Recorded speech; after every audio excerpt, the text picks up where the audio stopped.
Today's recording is from an Elevate Mastermind meeting, the weekly mastermind that I run. And we had a guest speaker, my good friend Vance Courtney, who has scaled a very successful wholesaling business. And he is coming on to share some key insights in how to scale your business. So I'm glad you're here. Grab a pen and paper, or grab your phone to make some notes and get ready. You're going to benefit a lot.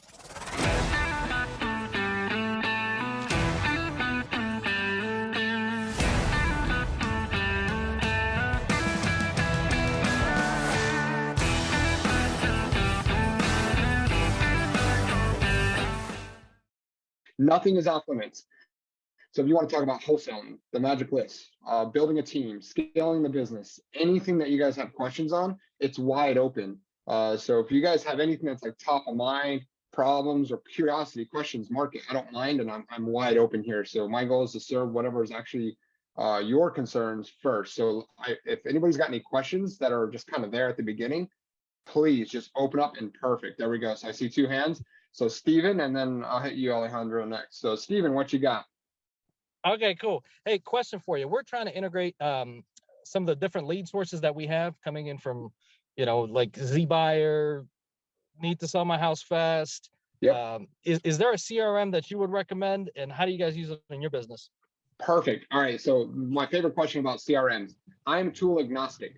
So there's 3 levels to a CRM. I'm going to make this super simple. You have old school pen and paper, putting in a folder. Okay. Hopefully none of y'all are doing that. Okay. Let's not do pen and paper. The next one is Excel spreadsheet. You're tracking all the properties and who to contact, etc. That's at least digital. You can search it, but the next CRM, it doesn't matter.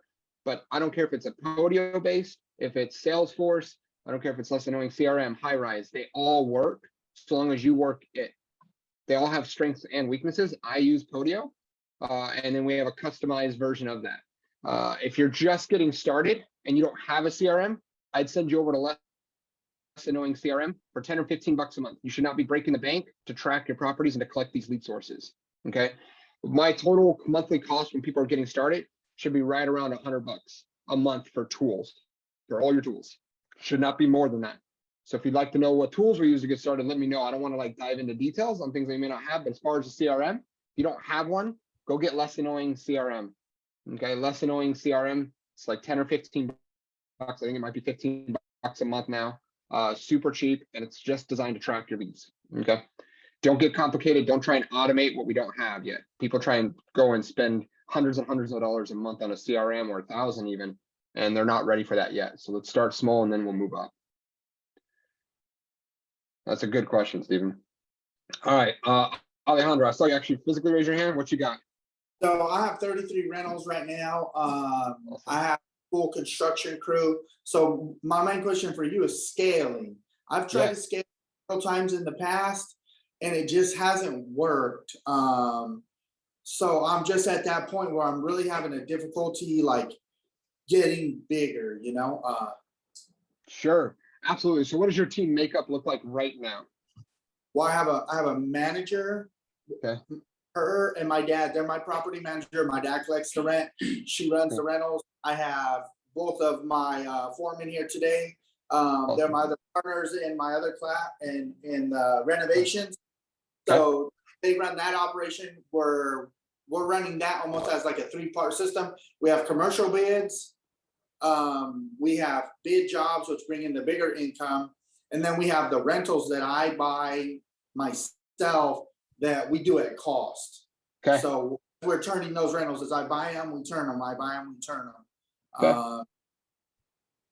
Try as I might, though, I have not been able to scale bigger than like 2 or 3 at a time, Yeah. So first thing is that when it comes to scaling, my best tip to do is you got to do your first step is to free yourself up of time. You are the most efficient person at the very beginning. Okay. So your very first hire. So if you're solopreneur, or even if you got a construction team, right? Because that's all part of the operational side. One of your very first hires should be an assistant.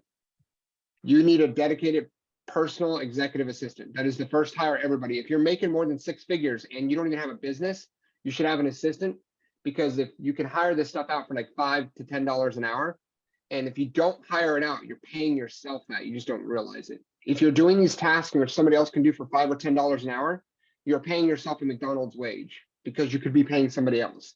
So my very first step is my very first step for you, and here's a challenge, and I'll actually pass this out, Chad. So let me know. I'll give this as a giveaway. Just follow up with me.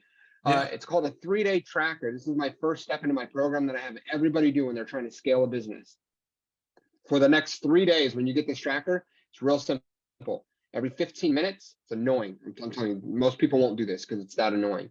Every 15 minutes, I want you to document what you're doing, what you actually did, not what was in your calendar, not what was planned. There's 2 reasons behind this. First, when you have to report what you're doing, you're going to be the most productive you'll ever be in 3 days. You can bet money on that because you're not going to write Netflix and chill for an hour at a time or Facebook scrolling, right? You're going to get way more productive just tracking it. Okay. 2, it brings complete light and visibility into what you're doing. And then we can sit together, or you can look at it. You'll see it yourself. 70% of what I would talk to you about, you would just see when you track it, that you're doing of what could be done by somebody else, right? From checking your email, following up, making calls, calling utility companies, calling this, calling that. There's nothing special that you're doing that you got the secret sauce that an assistant can't do. Okay. So $5 to $10 an hour. And the reason why I give that range, it may even be as high as 15 if you absolutely don't want to go, but get a virtual assistant. Get a virtual assistant for $5 an hour, and they will hand off and do and save you. That's your first step in anybody scaling. If you've never worked with a team member, highly recommend getting a virtual assistant to start offloading the menial tasks, the tedious tasks, from pulling lists, updating the CRM, prepping your sellers to call. There's tons. The list doesn't end. So my first step for you is, if you don't have an executive assistant or virtual one, is to hire that. That's your first step in scaling, because you got to do one thing. You need to remove, and everybody, when you focus on this, think about your revenue in first position. You need to remove the $5 and $10 an hour task so you can do the $500 an hour task. Okay. Even the $100 an hour task, which is talking to sellers, locking up more deals, right? Getting more revenue in the door. $500 an hour task is hiring, right? It's building the team, is training. That's scaling. And we can work on that. But the first step is, if you're capped for time, right, and you can't scale, is because Alejandro can't scale. You're not scalable yet. So we have to free your time up. Does that make sense? And as I'm talking, like, even though I'm talking directly to you, Alejandro, if anybody's got questions or even rebuttals, will be like, dude, that doesn't make sense. Please open up. This is a great discussion, and challenge it. If you got thoughts or questions, I wanted to make super clear. But that's normally the first step, and it's the first hire for everybody. And again, even if you're working a 9 to 5 and you make over 6 figures, I can't recommend it enough. And some people will say, well, but my wife does that, or but my spouse does that, right? But my husband does that. Well, here's the thing. That means you value them at $5 to $10 an hour, because they could probably do something that's worth more. So that's step 1. I hope that's helpful.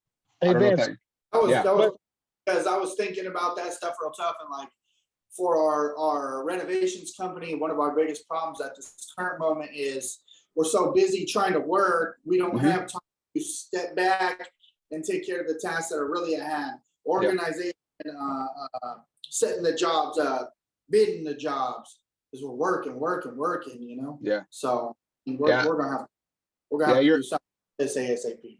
Yeah, and the next thing I work with people is, show me your calendar, I'll see your priorities, right? So if you're not using a calendar and you're not truly time blocking and sticking to it, that's your priorities. So everybody has an extra 5% a day somewhere. You have 30 minutes somewhere.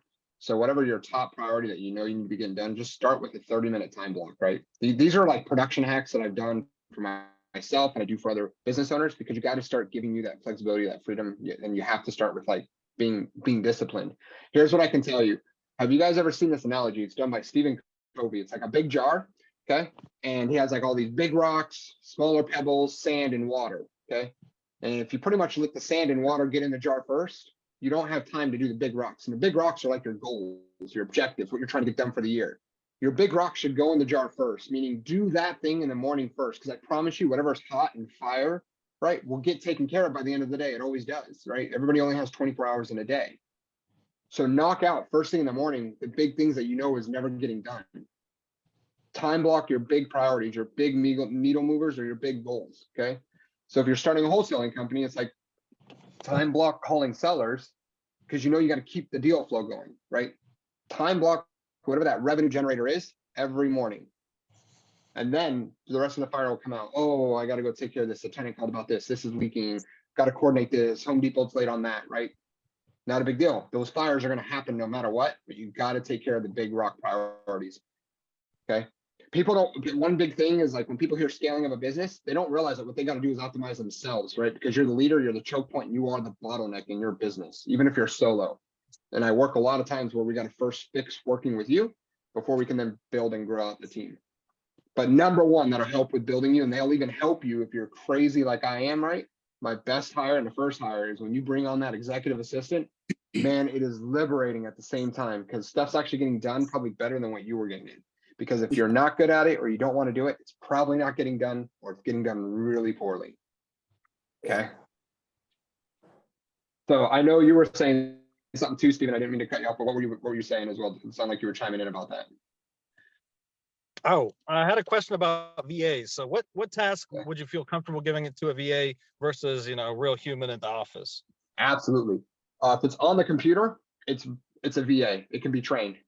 Okay, because if you're clicking on it, all you have to do is hit record and start recording it, and then somebody can replicate that. Okay. The things that I don't hand off is something I'm trying for the very first time that I've got to figure out, because a virtual assistant is really good with that repetitive task. Okay. So if you're constantly pulling comps, if you're constantly looking for properties, if you're constantly pulling a list, stacking a list, building it, all of that stuff, if you're constantly putting in data into a CRM, that's what I'd give to them. What I would never give to a virtual assistant is calling and talking to a seller. Okay. That I'm telling you, hands down, no matter what you hear in the industry, that is the high revenue job right there. Talk to the seller. Okay. Building relationships. That's not what a virtual assistant's designed to do. That is what the CEO is and the business owner is, to build big relationships. Okay. But anything that's on the computer, even I don't care. My assistant will call. Well, we'll call Home Depot. We'll call my insurance because they got access. As you build trust, right? You get more and more access. Anything that can be done on the computer. All transaction coordination, managing of my email, managing of my calendar, right? All of that is done through an assistant. Vance, how large is your team? Good question. So right now on my wholesaling business, I have 2 acquisition managers. So what the sales team, I have a disposition manager that helps with selling the deal. I have an office admin / TC that kind of is the glue to everything locally. And then we have a operations manager. My wife kind of runs the mornings and make sure the trains are running now a couple hours in the morning. And then we have 2 virtual assistants. And then I have my own personal executive assistant at a high level, and then she has an assistant. So we've kind of evolved from that, but I'm telling you, when you first get started, virtual assistant right off the bat, your money is well worth it. Good questions, by the way. So what's the difference in tasks from a personal assistant to an executive assistant to, you know, how do you delineate what each one does? All right, so they're all very interchangeable. I only look at, like, when you start getting into personal assistant is exactly that. So like she'll call and coordinate it when I went on vacation to go get a dog kennel put in for me, like to get a place set up for the dog to go into a kennel. I didn't deal with any of that. Coordinating for a cake for the Christmas party, right? I didn't have to coordinate and call the place to see what was available, right? I'm telling you, like, anything that you're like, oh, well, my spouse can do this, free up that time, because now my spouse is helping me at a very high level in the business instead of me handing everything there, which is fantastic. To me, she's worth so much more, right? Like her time is. Yeah. So that's how we look at that. I'm telling you, there's hardly anything that we can't think of, from like reordering stuff from groceries online to when they're delivered now, to making even payments now, because we built that level of trust. And even though they're virtual and all of that, they have access to a credit card because it's not my money anyway, but you're only liable for like the first $50. Like, less and less concerns from fraud that people get concerned about. But financials, like phase 2 when I work with people. Phase 1 is making calls and coordinating and scheduling. Lots of that's happening.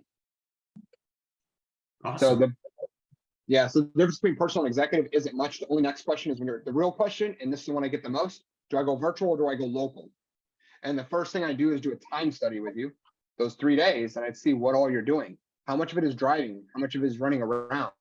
Because you may need somebody local, right? And that will cost more because now it's not overseas. However, most of the time, like, I haven't found anybody that needed local first that I've worked with and trained, unless they're like a single parent and a solopreneur, right? Then I've seen that as a benefit, but yeah. Vance, How do you market? Yep. Go ahead, Shanetta. this is Shanetta. Quick question. What is your strategy? Are you more buy and hold? And what types of properties do you have in your portfolio? Are they single family? Are they apartment buildings? Good question. So we are super focused. So I'm a wholesaling company first. So 95 to 99, really 99% of our deals. We did 89 deals last year and 103 deals the year before. So we do a lot of volume in our small little Augusta market. I hold about 3 to 5 properties a year. So I have a small portfolio. I'm not your traditional investor. I don't buy for cash flow. I know this, I'm going to be unorthodox. I buy for that long term. I get a little bit nicer of a home, way less maintenance, where the appreciation is going to be good on it too. But I break even and I don't care about the cash flow today. So I buy for equity. And so that's my portfolio. We got a little over a dozen properties right now, so it's not very many. And my main business is wholesaling because a business is an asset as well. People just don't realize it, but that's my cash flowing business. I don't spend a lot of time in it, and it spits out cash that allows me to pick up properties for cash. Okay, thanks. Good So question. where do you go and how do you vet VAs? Fantastic question. All right, so I'm even willing to help if we need to do a session. I would love to go ahead and we can do another little mini masterclass on this, but real simple. Go to upwork.com. Go to upwork.com and just start with like hiring. Chad, this is a second give I'll do if you're tracking this. I'm really bad at tracking. So my second give is I actually did a podcast with Joe McCall on exactly how to source the VAs and how to vet the VAs and how to hire them. I'll give that training to you guys. Okay. So this is like a step-by-step process that we ran through on how to vet and find A players on there. Use the Upwork system initially until you start working with them. And then as you build trust, you'll bring them outside because you'll pay them the same, but they'll get paid more because Upwork won't be taking the cut and you bring them on full time. Yes. And you're protected with the Upwork system. They're really good at protecting you and making sure they're working and they put all the tools into play. Okay, thank you. Yeah, good question. All right. By the way, I first wanted to say I appreciate the engagement here. These are very good questions going back and forth. You're making this not boring at all. So thank you. I really appreciate it. I got another Hey, question. Vance, What's up, Eric? And then I'll hit you, Steven, next. What you got, Eric? As you grow and scale, how do you know when to add on the people into the business to grow? Perfect. So this is what I help with, and I'll actually just tell you your order of hires right now. Okay. It's really, really simple to scale. Your first hire, I've already kind of hit at it, is a virtual or executive assistant. Your second hire, I don't care what business that you're in, is a salesperson, a revenue generator. Okay. Here's what that means. Because you do not increase overhead. That's the fastest way to fail in a business and to pump money into a business for no reason. This is how you have successful startups. So however you're sourcing the deal, first off, your executive assistant should allow you to go get more deals. If that's not happening after 90 days, then you're not using them appropriately. Talk to me, talk to Chad. I don't care. Like get some help. Okay. Because your next thing is I should have freed up all your time to go find way more deals.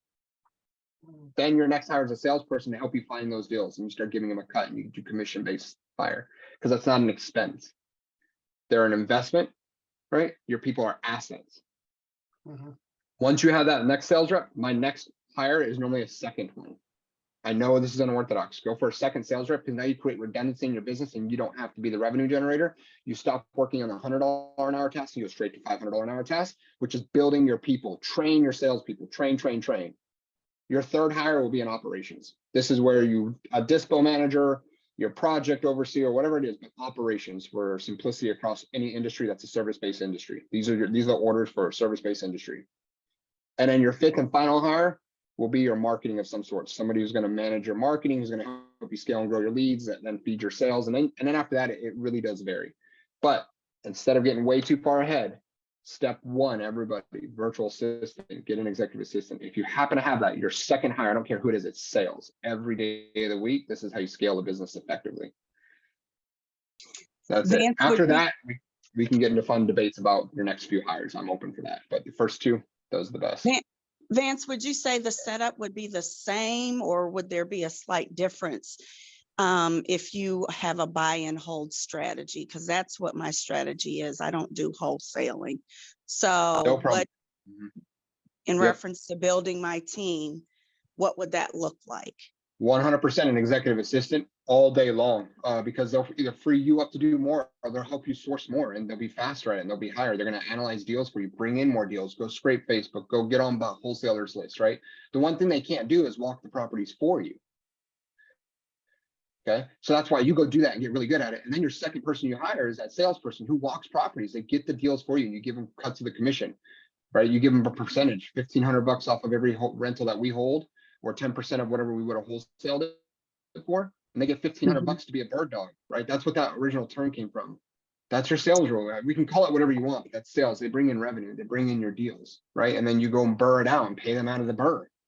It doesn't cost you anything. Okay. Yeah, 100%. Now the hard part, and this is what we'll work through, is finding the salesperson. Okay. Right.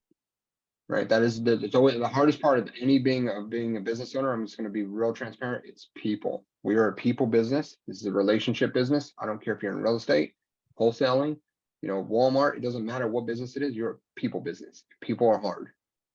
So I just want to set expectations. This leads me to another question. So how do you go about finding these people? Because obviously you want to find somebody that really is sales driven and commission driven. Perfect.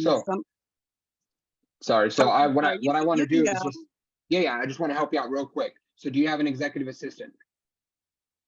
No, I know I got to get that first. Yep. So I would actually table this conversation for another 3 months, because what happens, and this is what we all get in the habit of, especially if you're attention to detail, you're looking at step 5, 6, 7, 8, 9, knowing that no matter what, you have to do step 1.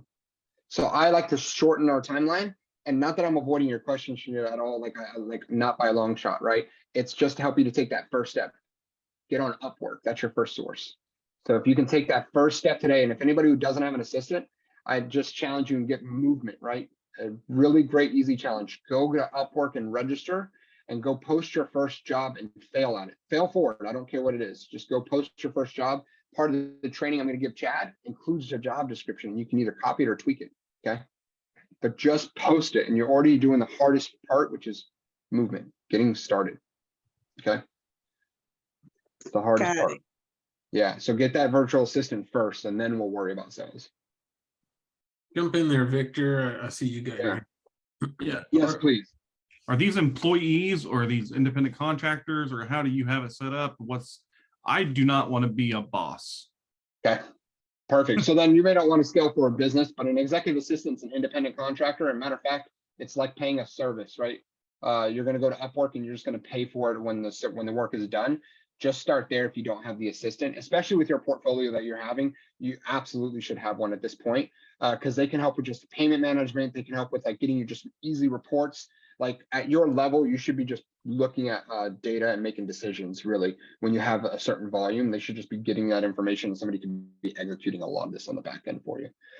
So just starting with Upwork, and it's an independent contractor agreement, because they're not going to be a W-2 or 1099 because they're overseas.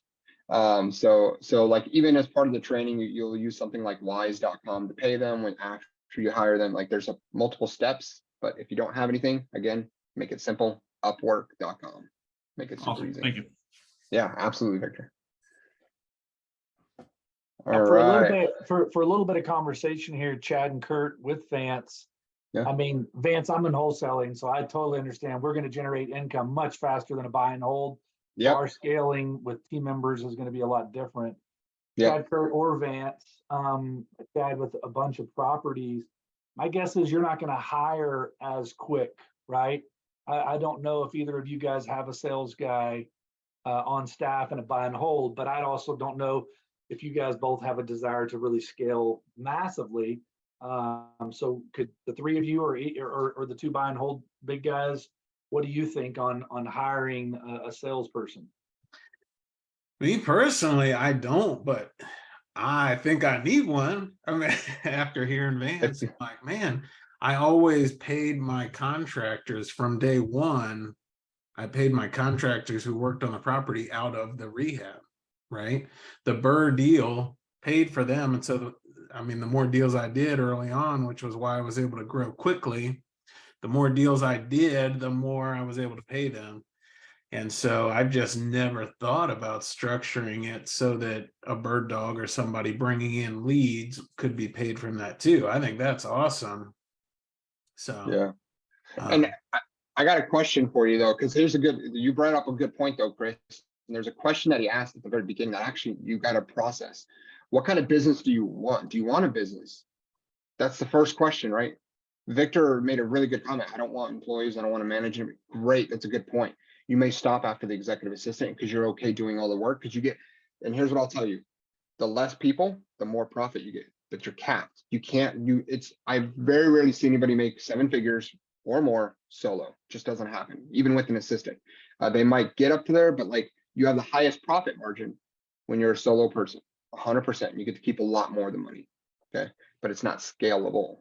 Yeah, they're So gonna like burn you may not out. want to. Yeah, Mhm. I totally agree with you. Burnout's gonna happen, but like Yes. Victor, I think Victor represents, I could be 100% wrong, it's all debatable.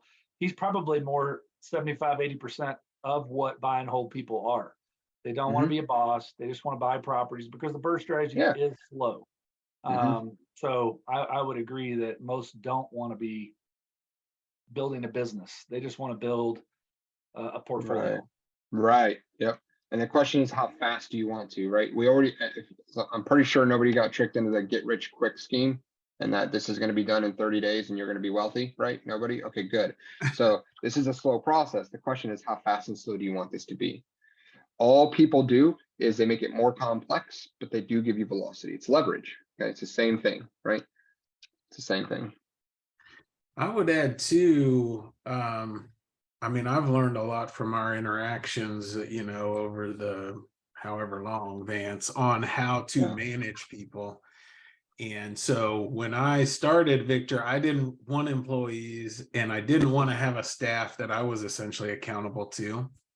But once I learned better ways to manage them, then it really isn't bad, right? They're giving the business a lot of benefits and it doesn't take a lot from me, especially when I've got the right people in place. They self-manage, they're driven, they're producing, and they just want guidance. So it may be that perspective changes over time as you grow. So I've been an employee for a long time, and there's an employee mindset that I've divorced myself from. And Yeah. a lot of employees don't divorce themselves from it. So that's why I left being an employee, because I'm a horrible employee. I need to be my own guy. And a lot of employees stink. So I like the independent contractor model because they're kind of their own boss there for a little while. And they're getting paid as they do. And it's not like, I'll call it the hourly syndrome or whatever. Yeah. Then you would like the Upwork starting point for you, Victor, because it's exactly that. It's all project based, right? 100% is a starting point. Yeah. I'll be doing that. Okay. That's awesome. Go ahead, Stas, you got a question. Okay, quick question about marketing. Where are you putting your marketing dollars when you're wholesaling? What list works, what doesn't? Perfect question. Too. Yeah. You're a plank owner. What ship? Oh man, so I'm actually at my buddy's house right now. So I'm actually on vacation, and but I still want to do this. What's funny is we both went through the military. So I was on the USS Haas a long time ago, and this is my old military buddy. So side note there. Yeah. But to answer the other questions, all right. So your marketing list. So first off, we do direct mail, we do PPC, so we do Google paid ads, and we do what's called PPL, pay per lead, right? So I need to sell my house fast was one, motivated leads, Compass, a whole bunch of them, okay, that are out there. And then I have a cold calling partnership that somebody kind of does all the cold calling and manages that for me as well. As far as for your list, your distress list, here's the ones that are they're smoking right now during this time. Still pre-foreclosure, foreclosure, get that from your direct county. Next, probate, pre-probate, and inheritance. Now they take longer to get, but they're always our biggest deals, always. Okay. These are, I know they're classic lists. So we have one that we just call the penned list. So we kind of dubbed it on something. So if you want to write PEND down, this will help you out. This is how you remember, this is our bread and butter. So again, it's probate, pre-probate, evictions, going down to the county and getting all the evictions. N stands for notice of defaults, right? So like foreclosures, all that kind of stuff. And then the D is divorce. Okay, those are our niche lists. As far as for your frequency, what we like to do is on the append list, get it and mail it weekly for the first 4 weeks. I'm telling you, this is our exact sequence that I give out. Mail it weekly for 4 weeks, and then mail it after the 4 weeks, monthly for 5 months. After 6 months, the list is dead. Stop mailing the list. Okay. Now, what mail piece do you use? Well, really, I don't care if you use a yellow letter or what we call the white postcard. It's like a little handwritten white postcard. Okay. We actually rotate between those two and we just alternate them, but they both work. Do not get hung up. If you're not mailing, pick something and go door knock. You can even door knock this list, stack it, door knock it, or cold call it. Okay. If you want some help cold calling, we just use batch skip tracing. Just keep it simple, guys. Batch skip tracing. Okay. 15 cents a skip. Get up on there, upload it, bulk skip trace it, and then you just call them. Okay. I'm trying to hit high level very quickly, but also giving you some in the weeds exact like action that you can take. If you guys want to know how to do the mail, if you want to handwrite them, you can. I highly don't recommend that if you're trying to go for scale. If you have some capital, just go pay a mail house to do it for you. Okay. And if you guys want any kind of sync up with tools, providers, whoever we use, just ask the questions to Chad. I talk to him way too much anyway, so he'll have no problem. I'm just kidding. He'll have no problem saying, "Hey man, who's this provider?" And I'll give it to him and he'll get it back to you, this community. Okay. But that's what we do for our marketing. Those are our top lists. Now we still hit the classic absentee owner. Okay. Here's some other really good lists. These are like the ones that people don't know. We like to pull what's called unknown equity. So everybody's always pulling a high equity list. Pull for unknown equity because this means it didn't get recorded in there. And it's a list that people aren't hitting because you don't know if they have equity or not. Okay. And the other one is called unknown sale date. Okay. We don't know when the sale actually occurred, the last time that occurred. That's normally an indication of a long purchase. Somebody's held the property for a while and it's probably got some disrepair to it. So these few lists are what we use. We have tons of lists, right? I can rattle off some more if you guys want a few more, but I'm kind of giving you the order of a few things, but I can give you every list that we use. I have no problem with this. Do you guys want to hear more lists or is that enough? Vance, where are you getting these lists from? Are you looking are you going to ListSource or is there a specific website that you're using or how do you go about getting these lists? Okay, there's 3 ways to go get this list. I'm going to make this super easy. If you have time and no money, because this is always how it's like, well, how do I get this list? If you have time and no money, go down to your county municipal court. I want you to ask 5 different people and I want you to get told no 5 different ways. You need to be aggressive and have grit. If you don't have the grit to go out there and ask for this list 5 times and they say it doesn't exist, good luck in this industry, right? Like get out there and just be uncomfortable and fail forward. Talk to person 1 and say, even from tax delinquents, another great list, right? Hey, how do I go look up all the divorces that are happening here? How can I see all the evictions? Oh, you can't. There is no list or there is no system. Go ask somebody else. 5 times I'm going to try it. Okay. So that's if you have no money, but you have time. The opposite is if you have plenty of money, but no time at all, go to a list provider.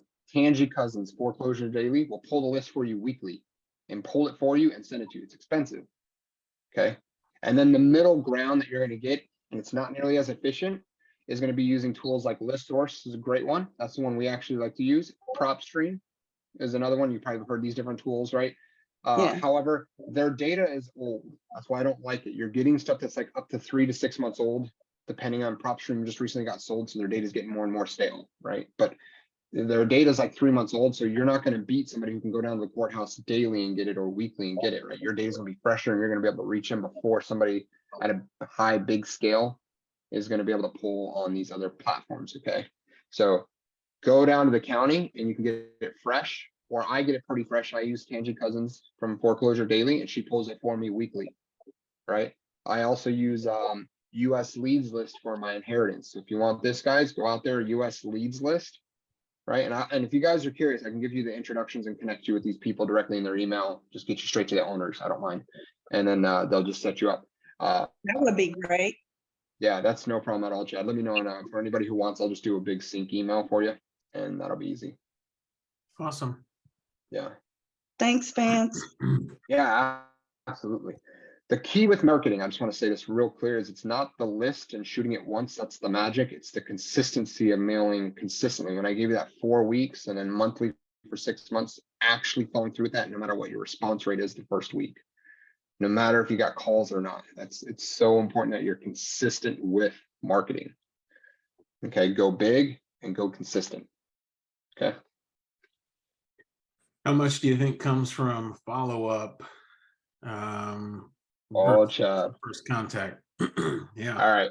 So we're at a 72% is actually in our follow-up, and we're at 8 touches on average. Okay, average. That means it takes over 12 touches sometimes. We found that even though based on that those numbers, right, we found that less than 10% is in the first, like the very first touch. The percentages are off, but like 72% of the time it's all money's in the follow-up, right? We have some people that we try to hit once and then they call us back, so like we don't count those, but like you're talking a less than 10% lay down if you're waiting to talk to them and make sure they're motivated and you close them on the first call. It's just not how that works. If you're only doing PPC, then it's much higher. But when you look at all marketing channels, it's not. Okay. So this is if you're direct to seller. If you guys are buy and hold, I want to give you a strategy right now. Like, you should be public and vocal as heck that you're a buyer, and you should be out on these Facebook groups and get on. I don't care if you get on every wholesaler's list, even the bad wholesalers. And here's why. Because the bad wholesalers, 9 out of 10 times, are going to send you garbage deals, but they'll send some good ones. And because they've been sending bad ones, the real buyers are sick of them and they don't even look at it. Okay. But if you're hunting and you have an assistant who can go through all of this and look at your buy box and find it for you, I'm telling you, the magic is in the new wholesalers that suck. Okay. When you come to somebody like me, you're going to have to follow a process and you're going to be competing a little bit, right? But with the shift in the market, I tell people just put an offer. You'll be surprised at what you're going to get. Okay. So if you're also looking as a free way to get deals, 100%, if you're not out there, get on every wholesaler's list and make offers on the MLS right now, guys. We're making offers on the MLS and we're a wholesaling company. Okay. Make offers right now because people are not getting what they expected. Anything that's got 60+ days on market, Dom, anything that's got 60+ days on market, give them an offer. Okay. That's free marketing. That's an infinite ROI. If you just get one deal after hundreds and hundreds of offers, somebody will take an offer, guys. Got a question. Yeah. So what's your strategy for finding cash buyers? Oh, this is fantastic. All right. So cash buyers, first off, you guys are all cash buyers. So first off, where do you all hang out? What's a meeting you guys love to go to? Right? There's multiple meetings, multiple places. So first off, go to your local RIA and get out there and just ask for people's information. You know what's funny? We've been in business for 4 years now doing this specific for wholesaling, and we still don't have business cards. Not one. I don't use business cards. I want their information. I don't care if they have mine. Okay. So take a clipboard and a list. I'm going to give you some magic hack here. Okay. Get a clipboard and a list where people can sign up with their name, email, and phone number. But here's the secret magic. Fill out 5 people ahead of time because nobody wants to be the first name on that list. Okay. Fill out at least 5 people information in there and say, hey, I've been getting people to sign up. Are you interested? You know, and they're gonna be like, oh, I don't want to miss out on getting deals. And they'll sign up. Okay. Take a clipboard, get their information. Now here's where you're going to do this at. I want you to go to RIAs. I want you to go to auctions, every auction that's available, auction.com. If I don't know in your guys' area, go to the county, tax auction, foreclosures, all of that. Go attend those monthly. Okay. Here's the tip. Get there about 30 minutes before the auction and stay about 30 minutes after. Don't screw with the buyers during the auction. During the auction, let them do their thing. They're there to buy homes. So don't talk and jibber jabber, right? But before, get their names. Okay. And the reason why you want to wait till after, hey man, I know you were bidding on that one, you missed it. We come across these deals all the time. Would you like to be on this list and I'll send you the next opportunity? Oh, they're hungry for it. Yes, they'll sign up. Okay. We do hyper proactive buyers. Now, here's another way you can pull the buyers list. If you have MLS access or PropStream is fine. Go pull the last 12 months of cash transactions in your area. Okay. Last 12 months. Okay. If you know a realtor, ask the realtor to get this. Now, two-prong approach to this. This is the magic here. You can skip trace the individual buyers using batch skip tracing and call them and reach out to the realtor that sold the deal. Because they're going to know the buyer and they're going to know more buyers normally. Build a relationship right now. because they're hungry. Okay, the deals are not as abundant for realtors. It's slowed way down for the transactions that are occurring, right? So you're gonna have you're gonna have realtors that are they're gonna be passing your deals over to buyers. So that's how I would grow my list right now. We've done it organically. I don't buy a list. You can do it on Facebook, but that's the lazy way, and you're gonna find more wholesalers like you than buyers that are out there just giving out their emails. Oh yeah, I'm a buyer, right? And then you're getting your deal daisy chained is what's gonna happen. Okay. It's all about relationships right now. For the last 2 years, we've been transactional. You can get away with just having a deal. Now it's relationship. We sell our deals now. We call our buyers, know what they want, know what they're looking for, and sell them the deal. Okay. So I hope that's super helpful. I know I hit a lot on there. I'm just trying to give as much of the meat and potatoes as possible. And if you got more questions or follow up, again, feel free to hit up Chad and he'll hit me up. Sorry. I'll Yeah. pass it on for sure. I mean, this is gold. I mean, that's all kinds of valuable nuggets. Go ahead, Oh, yeah. Victor, what's your question? Do you use what kind of email software do you use for the blast them out? MailChimp, just keep it simple. All right, so here's what, I don't care what tool you use, you Active Campaign, Get Response, any of them work, they all work. The reason why I do MailChimp, your first 20,000 or something, it's free. I like free. When you're getting started, until you're generating about $500,000 in revenue in wholesaling, or I would say, 4 deals a month that you're consistently getting, or opportunities, or however you want to word it, then start leveling up your systems to where it's dialing into what your problem is with it. But MailChimp will solve it. So we're still using MailChimp. Actually, we haven't outgrown it. And then you're really just looking for it's the quality in your email. So making sure you're not just like mailing Facebook groups of emails that were scraped, right? Because it's just not the quality there, but actual individuals. Yep.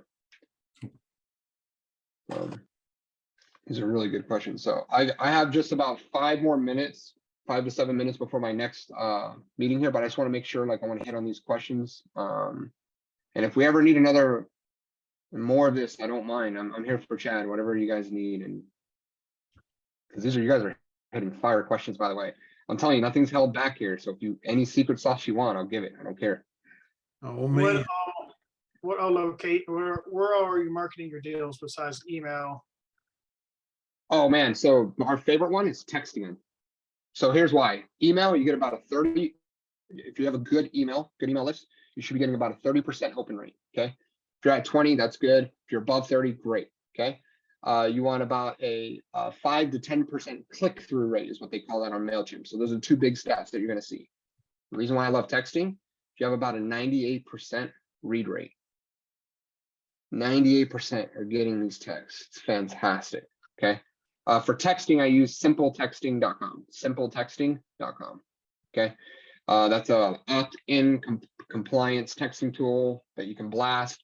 As long as you actually got their numbers and got permission and all that kind of stuff, we use an opt-in, right? When they fill out that form, we take a picture of that form, so we keep a record of it. But they opted in, right? So, yeah. Awesome. How about one more? Anybody got one last question here?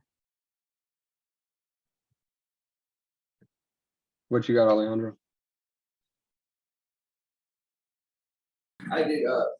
So when it comes to the hiring, and how do you do your hiring? Do you do you go by familiar people? Do you have people that help you? Do you do an intense interview or something just what was your process on that part?